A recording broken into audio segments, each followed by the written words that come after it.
Pretty glad you can't throw tomatoes through a television, because what I'm about to say might upset some of you Gonzaga fans. The Zags men's basketball team dropped to number 2 in the AP polls yesterday, and I have to say, I think it's the right call. It ends a 4-week stint at the top as the top-ranked team, and here are the reasons why I think Baylor, who jumped them, should be number 1. You have to look at the resume right here. Baylor has 5 wins against current top 25 teams. Gonzaga, 2 wins against current top 25 teams. Baylor's came against Villanova on neutral floor. Arizona and Butler were at home.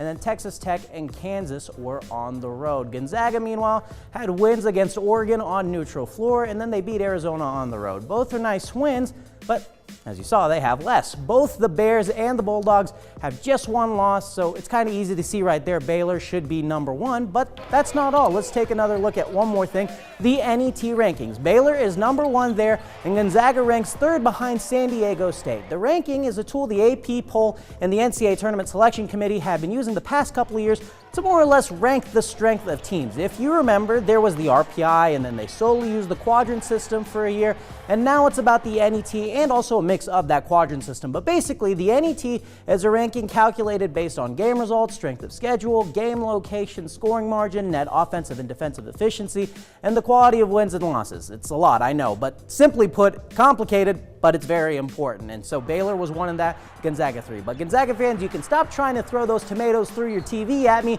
because I do have a qualm with Baylor being number 1 this week particularly. Granted, it has to do with the fact that I thought Baylor should have been number 1 last week. But anyway, so basically Baylor had been coming off 2 top 25 wins on the road. Meanwhile, Gonzaga looked pretty good in both of its wins, but Baylor just looked better, and they didn't jump Gonzaga, so that was weird to me. And if AP voters didn't bump Baylor last week, then what prompted them to do it this week? The Bears had 2 wins against the 78th and 82nd team in the NET, 1 road, 1 home. They barely won in the road game against Oklahoma State. Meanwhile, Gonzaga had a win over 37th in the NET and 86th in the NET, albeit both games were at home, but one was a 50-point win and the other was a 23-point win. So they blew them both out. Baylor did not look better than Gonzaga this week and was behind them in the AP poll, so the timing is weird.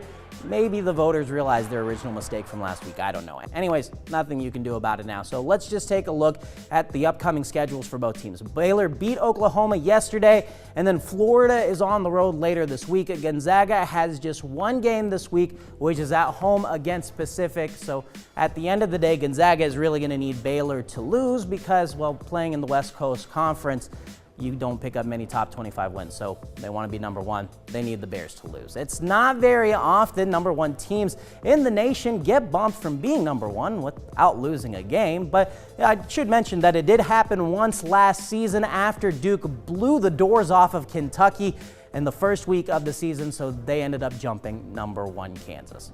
Will the Zags get back to number 1? Well, I guess we're going to find out in the next couple weeks. That's all for sports.